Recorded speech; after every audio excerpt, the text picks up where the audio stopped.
नमस्कार, जय सिया राम। आपका स्वागत है भारत विचार के आज के संस्करण में। और सबसे पहले हमारा हमेशा की तरफ आपसे निवेदन रहेगा, आप इस वीडियो को लाइक करें, हमारे चैनल को सब्सक्राइब करें, बेल आइकन दबाना ना भूलें और ये वीडियो अपने ज़्यादा से ज़्यादा ग्रुप्स में फॉरवर्ड करें, क्योंकि आज जो हम बात करेंगे बहुत इंपॉर्टेंट है और ये आप और हमारे जीवन को इम्पैक्ट और इफेक्ट करती है। ये आज हम इसको कवर करने की चेष्टा करते हैं और हमेशा की तरह आपका बहुत बहुत स्वागत है द सुमित वीर शो। देखिए, आज हमारा विषय है, एक बहुत अच्छा विषय है। कल मिक्स्ड खबरें आई। पहले खबर तो एक बहुत बड़े देश की आई, देश के लेवल पे खबर आई और अनफॉर्चुनेटली वर्ल्ड की जो खबर आई उसमें आपने देखा कि we could not make it. But ठीक है, वर्ल्ड कप तो खेल है, हार जीत तो लगी रहती है। हार जीत और वास्तविकता, खेल और असलियत में बहुत फर्क होता है।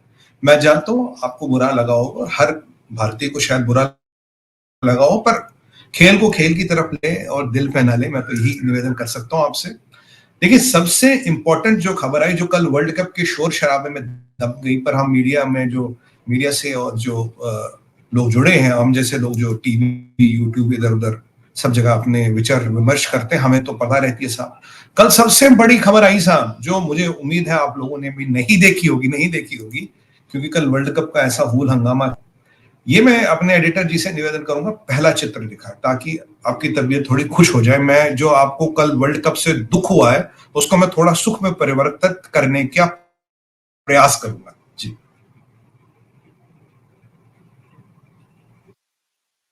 अब ये क्या है साहब? ये है GDP charter, world wide GDP charter. यहां आपको दिखता है यूनाइटेड स्टेट्स ऑफ अमेरिका, यहां आपको दिख रहा है चाइना, यहां आपको दिख रहा है जापान, यहां दिख रहा है जर्मनी, यहां दिख रहा है भारत 5वें नंबर पे। अब आप बोलेंगे कि सुमित जी, ये तो हम 5वें नंबर पे तो पहले भी थे, तो अब क्या हुआ? कल साहब बहुत बड़ा उत्सव है, बहुत बड़ी अचीवमेंट है देश की। यस्टरडे वही कॉस्ट $4 ट्रिलियन, $4 ट्रिलियन जीडीपी हमने क्रॉस किया है।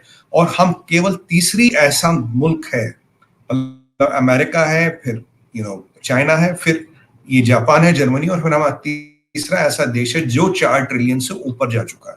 अब हमसे ऊपर कौन है? हमसे ऊपर है साहब जर्मनी 4.2 ट्रिलियन पे, और उससे ऊपर है जापान 4.3 ट्रिलियन पे। और 2 महीने पहले मैंने आपको बोला था कि डिजिटल प्लेटफॉर्म पे वी आर एट 3.8 ट्रिलियन, और मेरा अनुमान था कि दिसंबर तक हम ये 4 ट्रिलियन का आंकड़ा 101% पार करेंगे। मैं गारंटी दे चुका। I had even said I will give you in writing when my blood will cross 4 trillion by December. पर मैं अपने आपको थप्पड़ मारता हूं, नवंबर में ही हो गया। महाकाल की ऐसी कृपा है कि नवंबर में ही यह आंकड़ा हमारा पार हो गया। और आज आपको एक और भविष्यवाणी कर दूं साहब, अगला साल आज का दिन, आज का समय, we would have crossed Germany and Japan. We would have crossed Germany and Japan, तब हम थर्ड बिगेस्ट इकोनॉमी बनेंगे जीडीपी से, और थर्ड बिगेस्ट हम हैं पीपीपी से। पीपीपी का मतलब परचेज पावर पैरिटी। अब जीडीपी में तो हम 4 ट्रिलियन पार कर गए साहब, पीपीपी में we are more than 13 trillion. और जर्मनी और जापान से बहुत आगे है, बहुत आगे है जी। जर्मनी का शायद 5 ट्रिलियन है, जापान भी 4.5-5 ट्रिलियन है पीपी से। पीपीपी इस परचेज पावर पैरिटी, यानी कि मतलब आपके पैसे में कितनी क्षमता है। जैसे एक कोक का केन है, यहाँ हम 30 रुपए में लेते हैं, यूएस में यही $2 का आता है। $2 मतलब 160 रुपए। ये यही यूरोप में करीब $2 का आता है। 102 यूरो का मतलब 200 रुपए। मतलब वहां जो चीज आप 200 रुपए में खरीद सकते हैं, यहाँ के 30 रुपयों में आप वही चीज खरीद सकते हैं। ये मोटा मोटा एक साधारण एग्जाम्पल है परचेज पावर पैरिटी को एक्सप्लेन करने का। तो परचेज पावर पैरिटी देखूं तो we are 13 trillion plus, absolute GDP में और 4 ट्रिलियन। तो जर्मनी और जापान यहाँ, जबकि वो नंबर 3 है एब्सोल्यूट जीडीपी में, बट पीपीपी में we are already number 3। PPP में नंबर 1 चाइना है, number 2 United States of America, और नंबर 3 हम ऑलरेडी हैं। तो एब्सोल्यूट जीडीपी में भी हम अगले साल, आज के दिन, आज के समय तक will be number 3 by nominal GDP, will be number 3 which we are already by PPP. तो ये चीज समझना बहुत इंपॉर्टेंट है। और इसके फायदे क्या, इसके फायदे क्या, इसमें क्या हुआ, बहुत बड़ी चीज हुई साहब। आपको याद होगा जब मोदी जी ने सत्ता संभाली थी 2014 में, तो हमारा जीडीपी मुश्किल से मुश्किल 1.8 ट्रिलियन था। मतलब आजादी के 65-67 सालों में, अब 73 साल हो गए करीब करीब, 65 सालों में, 64 सालों में हमने कितना अचीव किया था? 2.8 ट्रिलियन। और 1.8, सॉरी 2.8, भाई मुझे भी क्या हो गया आज, 1.8 ट्रिलियन। 9 साल में 9 साल में हमने 220% जीडीपी बनाया, डबल से दुगना। यानी जो काम 65 सालों में नहीं हो पाया, उससे 2.5 गुना काम 9 साल में हुआ है। और यहाँ हमारे कुछ मित्र आएंगे, बोलेंगे मोदी जी ने क्या किया? भाई इकोनॉमी में क्या हुआ? इकोनॉमी की तो हालत खराब है, इकोनॉमी में वो नहीं हुआ, इकोनॉमी में ये हुआ। अगर इकोनॉमी में कुछ नहीं हुआ मित्र, तो ये चमत्कार कहां से हो गया? तो एक बहुत बड़ा अचीवमेंट है देश के लिए। अब आप मुझसे पूछेंगे भाई जीडीपी से सुमित जी मुझे क्या मिलने वाला, how is it going to change my life? देखिए, एक हिंदी में कहावत है, खरबूजा कटेगा तो बटेगा, जितना बजा खरबूजा उतना ज्यादा बटेगा। आपके यहां मान लीजिए, एक छोटा सा एग्जांपल देता हूं, आपके यहाँ एक बर्थडे पार्टी है बच्चे की, 10 बच्चे आ रहे हैं, आपके पास 1 किलो का केक है। 20 बच्चे आ रहे हैं, 1 किलो का केक है। 50 बच्चे आ रहे हैं, तब भी 1 किलो का केक है। पहली परिस्थिति में बच्चे को इतना मिलेगा, दूसरे में इतना मिलेगा, तीसरे में शायद इतना मिले। वो पॉपिंस आती थी जब मैं छोटा था, पॉपिंस के दाने जितना केक मिलेगा वो मिलेगा। वैसी इकोनॉमी, जितनी इकोनॉमी बढ़ेगी, आबादी लगभग उतनी ही रहती है, यानी कि संपन्नता आ रही है। 30 साल पहले हमारे कितने घरों में गाड़ियां थी? हमारे पास कितने घरों में एसी, टीवी, फ्रिज, रेफ्रिजरेटर था? नहीं था। एलईडी, मोबाइल फोन, माइक्रोवेव, 2 गाड़ियां, एयर कंडीशनिंग, ये रॉयल्टीज होती थी साहब। अब ये कॉमनैलिटीज हो गई, ये बेसिक है, राइट? तो ऐसे ही इकोनॉमी के बढ़ने का फायदा हो रहा है। और जितना आप जियोपॉलिटिकली बढ़ते हैं, जितनी आपकी इकोनॉमी बढ़ती है, उतना जियोपॉलिटिकली आपका वर्चस्व भी बढ़ता है, उतना आपका स्टैचर भी बढ़ता है। तो ये बात भी यहाँ समझने की है। और जितना आपका स्टैचर बढ़ेगा, उतने आप पे फॉरेन पावर्स का इन्फ्लुएंस कम होगा, और आप विश्व पे, आप भौगोलिक पे, मतलब अगर मैं भौगोलिक परिस्थितियों की बात करूं, अगर मैं जियोपॉलिटिकल परिस्थितियों की बात करूं, you can exert your influence. जैसे अमेरिका की आज क्यों चलती है? अमेरिका सबसे पावरफुल इकोनॉमी है, मिलिट्री वाइज भी, इकोनॉमी वाइज भी। रशिया न मिलिट्री सुपर पावर है, पर इकोनॉमिक सुपर पावर नहीं। अब चाइना तो कहीं भी नहीं है, न इधर न उधर, ये भी फर्जी वो भी फर्जी। तो हम जब वहां पहुंचेंगे, और याद रखिए माननीय प्रधानमंत्री मोदी जी ने एक बात कही थी जो लोग भूल जाते हैं। उन्होंने कहा कि मोदी के अगले टेन्योर में India will be in the top 3 में नहीं बोला, नंबर 3 नहीं बोला, इन टॉप 3 इकोनॉमीज। इसका मतलब नंबर 2 भी हो सकती है। अब आप बोलेंगे सुमित जी नंबर 2 कैसे हो जाएगी? चाइना के जीडीपी, हमें तो साहब बहुत फर्क है। मैं आपको समझाता हूँ नंबर 2 कैसे होंगे। क्योंकि जो चाइना का जीडीपी है वो साहब फर्जी जीडीपी है। चाइना का GDP is estimated somewhere from 5 to 7 trillion. कल एक और कलाई खुल गई, कल मैं एक डिजिटल प्लेटफॉर्म पे था, तो जापानीज ने जो हमें बोल दिया, जापानीज ने हमें ये बोल दिया कि भाई जो यहाँ पे जो एक धारणा थी 3.5 ट्रिलियन हमारे पास इनका फॉरेन एक्सचेंज रिजर्व है जी, किसका? 3.5 ट्रिलियन फॉरेन एक्सचेंज रिजर्व है चाइना के पास। कल जापान से खुलासा हुआ है 800 बिलियन या हद से ज्यादा $1 ट्रिलियन होगा। तो मैं 800-900 मानता हूं, 600 तो हमारे पास भी रखा है, 600 तो हमारे पास है, ब्लैक एंड व्हाइट है। तो ये जो इकोनॉमिकल पैरामीटर्स है, आप न्यूक्लियर ट्राइड हो, आपके पास दुनिया में सबसे बड़ी सेना है, आपके पास सबसे बड़ा यूथ फोर्स है, तो हमें ये सारी चीजें हमारे वर्चस्व को ऊंचा करती। तो इसलिए मैच के हारने जीतने में अपना दिन खराब न करें। देखिए, इंडिया जीता तो अच्छा मुझे भी लगता, पर इंडिया को खेल में जीताना जरूरी नहीं है। आपको और हमको काम करना है यहाँ जीताने के लिए, क्योंकि खेल तो विराट कोहली और शायद वो, मुझे तो खैर भारत के प्लेयरों के ज्यादा नाम भी नहीं पता, क्रिकेट में मेरी ज्यादा रुचि नहीं रखता, क्रिकेट और बॉलीवुड से मेरी रुचि कम ही रहती है। तो वहां वो खेलेगा, वहां इंपॉर्टेंट नहीं। इस खेल में आप खिलाड़ी हो, इस खेल में मैं खिलाड़ी हूं, इस खेल में आप कंट्रीब्यूटर हो, इस खेल में मैं कंट्रीब्यूटर हूं। देश को बनाने के लिए विराट कोहली नहीं आएगा, या देश को बनाने के लिए कोई XYZ नहीं आएगा, देश को बनाने के लिए रोहित शर्मा भी नहीं आएगा। वो तो खेल का आपको कब दिला सकता है, पर देश को उस ऊंचाई पे लेने के लिए आप और मैं पिच पे खेल रहे साहब, हम रोज खेल रहे, और डिपेंड करता है कि हम विराट की तरह, हम रोहित की तरह, या हम सहवाग की तरह, सचिन की तरह, या एक हमारे टाइम में खिलाड़ी होते थे ये संजय मांजरेकर की तरह अगर हम खेले, तो क्या हम देश को उन ऊंचाइयों तक ले सकते? बिल्कुल ले जा सकते हैं। यहाँ विराट कोहली के आउट होने पे हमें दुख मनाने की जरूरत नहीं। I am the Virat Kohli, you are the Virat Kohli, we are all Virat Kohli. मैं एक एनालॉजी ड्रॉ कर रहा हूँ। I am not a Virat Kohli fan, let me make that clear. तो ये एक चीज मैं आपको बता दूं, तो ये बहुत बड़ा अचीवमेंट है, ये आपको बहुत बहुत इसको सेलिब्रेट करने की जरूरत है। अब हमारा अगला विषय क्या है? ये तो हमारी रही भाई India at 40।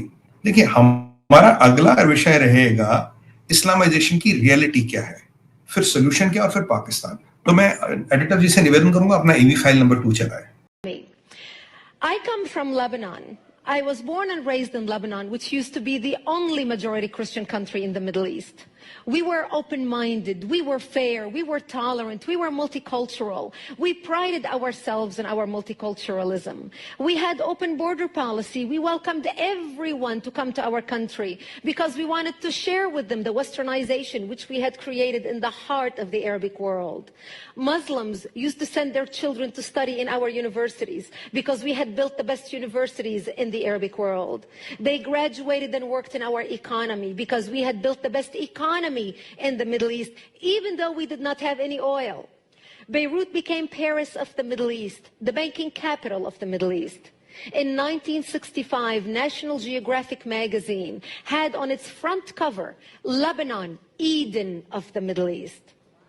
Unfortunately, all this began to change as the years went by. See, we got our independence in the early 40s. But by the 60s and 70s, the Christians had become the minority and the Muslims had become the majority in Lebanon. And as the Islamic population grew in the country became less and less tolerant because they started pushing for more rights that were not compatible with our Judeo-Christian value system that we had created. And that's when the problems started. The problem was contained until the influx of the Palestinians out of Jordan in 1970, when Lebanon brought them in because we already had refugee camps. Actually, at that time, Lebanon was the only country in the Middle East to accept the third wave of Palestinians into Lebanon.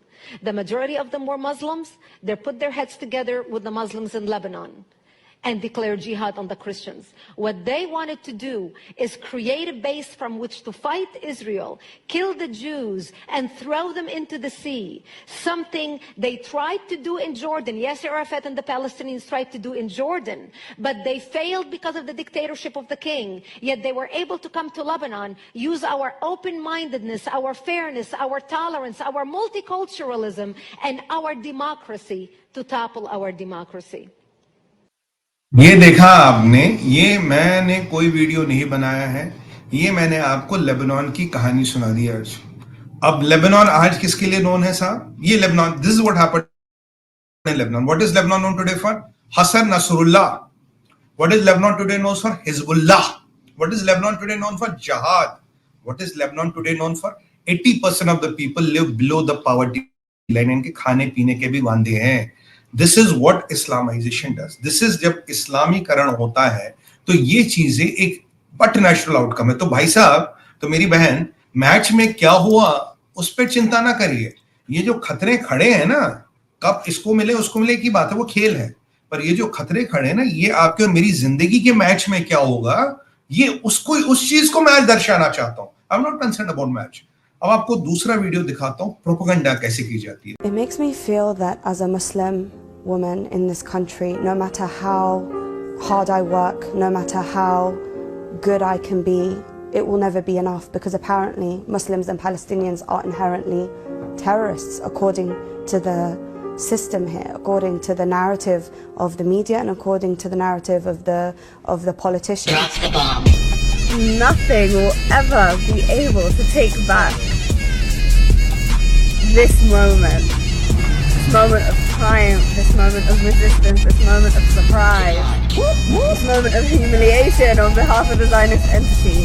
Nothing ever. अब आपने क्या देखा साहब? भाइयों बहनों, ये कह रही थी, पहले वीडियो में आपने देखा, बोला जब हमने पैलेस्तीनियों को यहाँ आने दिया, we were the second country, हमने पैलेस्तीनियों को यहाँ आने दिया, पैलेस्तीनियों ने लेबनान के मुसलमानों के साथ हाथ मिलाया और क्रिश्चियनों के खिलाफ जिहाद अनाउंस कर दिया, जैसी आबादी बढ़ ली। और अब लेबनान क्या आपको पता है, Lebanon was the Paris of the middle east. Lebanon में बैंकिंग सिस्टम था, यूनिवर्सिटी से, ये सब आपने सुना, मेरे को रिपीट करने की जरूरत नहीं, वहां भी पैलेस्तीनी खिलाड़ी पहुंच गए। और ये जो मोहतरमा ये कह रही कि भाई हम पैलेस्तीनी मुसलमान हैं, हमें टेररिस्ट मानते हैं, हमें बहुत फाइट करना है, ये करना वो करना। दुनिया ने साहब हमारे ऊपर बड़े जुल्म सितम किए, बहुत कहर बरपाया। पहले पार्ट ऑफ वीडियो आपने देखो, सेकंड पार्ट ऑफ वीडियो में आप देखिए, डेट थी 7 अक्टूबर। 7 अक्टूबर यानी कि जिस दिन इजराइल पे हमला हुआ, जिस दिन हमास के आतंकवादियों ने बच्चों की बेहेडिंग की, औरतों का बलात्कार किया, उनके वक्ष काटने का काम किया, मास रेप किया, बच्चों को ओवनों में जला दिया, मतलब जिसमें आप टर्की को रोस्ट करते उसमें जिंदा बच्चों को रोस्ट किया। ये मोहतरमा जो पहले विक्टिम कार्ड प्ले कर रही थी, बहुत नाराज थी करी हाय अल्लाह, हम तो मुसलमान हैं, हम पे इतने जुल्म हो रहे हैं। अब ये देखिए, उस दिन खुशियां मना रही, रेजिस्टेंस डे, गुड, टेरर नहीं, रेजिस्टेंस। ये मेन स्ट्रीम मीडिया में कलाकार है। इस्लामाइजेशन का वीडियो आपने देखा, ये देखिए कलाकार कैसे खेल खेलते हैं। ये वास्तविकता है मेरे भाई, ये वीडियो मैंने नहीं बनाया, मेरा कोई आंकलन नहीं। I am showing the reality, I am exposing the reality today, that is what Bharat विचार इज नोन फॉर। भारत विचार में जो भी हम आपको बताएंगे द सुमित पीर शो में तथ्यों और तर्कों के साथ बताएंगे। I will not give you a monologue what is in my head, no, I have to substantiate it with proof. अब जरा एवी फाइल नंबर 4 पे जाइए। अब आपने समस्या देख ली, एवी फाइल नंबर 4 पे। अब इसमें आप क्या देख रहे हैं? इसमें बेंजामिन नेतन्याहू बैठे, इजराइल के डिफेंस मिनिस्टर बैठे हैं, और एक जो उनकी केयर टेकर गवर्नमेंट है उसके एक और सदस्य बैठे। ये क्या कह रहे हैं डिफेंस मिनिस्टर साहब? डिफेंस मिनिस्टर साहब कह रहे हैं कि हमास का जो भी लीडर जहां कहीं भी है, हम उसे नहीं छोड़ेंगे, वी विल एलिमिनेट हमास। आप देखिए लेबनान की कहानी को आप रिलेट कीजिए इसके साथ। और उन्होंने कल ये भी घोषणा की, व्हिच आई सैल्यूट हिम। उन्होंने कहा भाई, जो लीडर कतर में बैठा या कहीं किसी 5 स्टार होटल में बैठा, इशारा है इस्माइल हनिया की तरफ, हम उसे नहीं छोड़ेंगे, ही विल बी एलिमिनेटेड। तो ये जो टनल रैट है ना, जिसे टनल रैट कहते हैं, ये हादी क्या नाम है इसका, ये जो टनलों में छुपा एग्जिस्टिंग कमांडर, ये जो खालिद मशेल है, या ये जो कतर में बैठा हुआ इस्माइल हनिया है, सबका नंबर आएगा। जहाद हैज टू बी एलिमिनेटेड, क्योंकि अगर आप उनको एलिमिनेट नहीं करोगे, they will do exactly what they have done in Lebanon, they will do exactly what they did on 7th October to Jews, and they will exactly celebrate the way this woman was celebrating and wearing this facade of being a Muslim and discriminated. ये सब evidence के साथ prove कर रहा हूं। और ये है प्रोपेगेंडा, ये है इस्लामाइजेशन के आउटकम। सोल्यूशन क्या है? सोल्यूशन सिंपल इतना है, सोल्यूशन इतना, you have to eliminate, hunt, identify और एलिमिनेट। जो मुझे इजराइल के एक, मैंने आपको पहले ही बताया था, इजराइल के एक एम्बेसडर साहब मेरे साथ एक ऐसे प्रोग्राम में, he is very right, and this is the world, Israel is giving solution to the world कि ये जो रेडिकलाइज्ड लोग हैं इस्लामिक पंथ के, जो जिहादी बन चुके हैं, मुसलमान जो जिहादी हो चुका, उसके साथ क्या सोल्यूशन करो? ये इजराइल दुनिया को देख रहा है। Now it's up to the world, do you want to take it और you don't want to take it? You don't want to take it, you will exactly head the way of Lebanon and Israel. But Israel में दमखम था, Israel अपने आप को बचा पाया, Lebanon में दमखम नहीं था। लेबनान डेमोक्रेसी, ह्यूमन राइट्स, इस फसाड में फंसा रहा, और आज लेबनान का क्या हाल हुआ ये आपने देख लिया, मेरे को कुछ बताने की जरूरत नहीं है। और आपको मैं एवी फाइल नंबर 5वां दिखाऊंगा। एवी फाइल नंबर 5वां दिखाइए निहाल जी, आज थोड़ा लंबा प्रोग्राम चला गया। अब आप बोलेंगे सुमित भाई ये क्या है? अब साहब ये है एक पाकिस्तानी, एक फलस्तीनी। इजराइल पाकिस्तान फलस्तीन का भाई है, पाकिस्तान सपोर्ट्स, पाकिस्तान ये करता, पाकिस्तान वो करता, पाकिस्तान ये करता। मैं आपको ले जाऊंगा उस लेडी के वीडियो की तरफ। उस लेडी ने बताया कि भाई जॉर्डन में फलस्तीनियों को सप्रेस किया गया। अब अगर आप फिर से वो वीडियो सुनेंगे, हम लेबनान में नहीं कर पाए, जॉर्डन ने कर दिया, वहां डिक्टेटरशिप थी। किसने किया? आपको पता किसने किया? जनरल जियाउल हक पाकिस्तान, ही सेंट ट्रूप्स टू, जिसने 30,000 फलस्तीनियों को मौत के घाट उठा रहा। और वही पाकिस्तान आज कह रहा है I am with Palestine. Pakistan Palestine भाई भाई, तुम्हारे जनरल जिया ने जॉर्डन में पैसे लेके, सुपारी लेके 30,000 फलस्तीनियों को मौत के घाट उतारा था। ये हिस्ट्री है।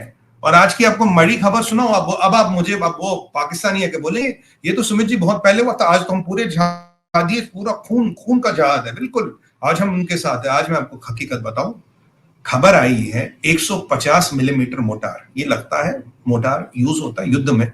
ये पता है इजराइल को कौन सप्लाई कर रहा है? पाकिस्तान।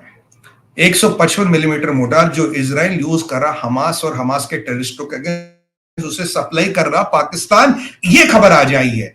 तो इसीलिए मैं आपको कहता हूं, Pakistan is in the business of जिहाद। ये जिहाद का बिजनेस चलाता है पाकिस्तान, और जिहाद और जिहादियों का elimination can be only done by force. Israel से डरता है अमेरिका, इजराइल से डरता है यूरोप, इजराइल से डरता है पूरा अरब वर्ल्ड, और इजराइल के सामने घुटने टेके पाकिस्तान ने। ये मैं आपको बता रहा हूं, सैन्य शक्ति, बाहुबल, स्ट्रॉन्ग पॉलिटिकल लीडरशिप, ये ही आपकी सभ्यता, आपके देश और धर्म को बचा सकते हैं। आज मेरा थोड़ा वीडियो लंबा चला गया, पर विषय बड़ा इंपॉर्टेंट था। मैं और ये क्रिकेट के मैच इधर उधर जाते हैं सर, इस पे चिंता ना करें। आज विराट कोहली आएंगे जाएंगे, सचिन आया, गावस्कर आए, कल को कोई और आ जाएगा। बट अगर वक्त निकल गया, हमें लेबनान या हमें इजराइल बनने में देर नहीं लगेगी। और मैं तो ये कहता हूं, we are a Israel of the Asia. Now can we fight, can we live like Israel? ये सवाल हमें अपने आप से पूछना है, और आपको और हमको अपने आप से पूछना है। क्या 200 यूनिट बिजली पे, क्या एक फ्री बस की टिकट पे, या एक छोटे मोटे प्रलोभन पे हम अपना मत अधिकार वेस्ट तो नहीं कर रहे हैं? क्या हम जिहादी एजेंडा को सपोर्ट तो नहीं कर रहे हैं? क्या हम देश को खतरनाक लोगों के हाथ में तो नहीं डाल रहे हैं? इस चीज का हम सबको गहन चिंतन और अध्ययन करना पड़ेगा। तथ्य और तर्क आपके सामने है, यू आर द जज। आप अध्ययन कीजिए, जो आपका मन कहे वो कीजिए। मेरा काम था आप तक ये चीजों को पहुंचाना, समझाने का प्रयास करना, बाकी जो महाकाल की इच्छा। आज मैं इसी के साथ अपनी वाणी को विराम देता हूं। भारत माता की जय, वंदे मातरम और हर हर हर महादेव।